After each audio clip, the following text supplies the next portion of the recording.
If Audacity starts acting strange, like missing tools, broken playback, or weird settings, you don't always need to reinstall it. You can just reset it back to default. In this guide, I'll show you how to reset Audacity settings step by step. Leave the installation folder. Resetting Audacity can fix a lot of problems, like audio not recording, effects not working, or layout issues. It basically restores everything back to how it was when you first installed it. First, make sure Audacity is completely closed. Check your taskbar or system tray too, because it can still run in the background. If it's open, the reset won't work properly. Now we're going to reset it by removing its settings. On Windows, press Windows key and R, then type %appdata% and hit Enter.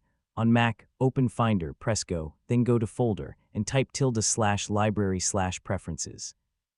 In these folders, look for anything related to Audacity. You might see a folder or file named Audacity or Audacity Preferences. This is where all your custom settings are stored. Now you can either delete the Audacity settings file or rename it as a backup. Renaming is safer because you can restore it later if you need to.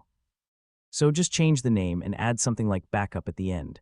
Next, open Audacity again. It will automatically recreate fresh default settings, just like a clean install. You might notice the interface looks reset, and that's exactly what we want.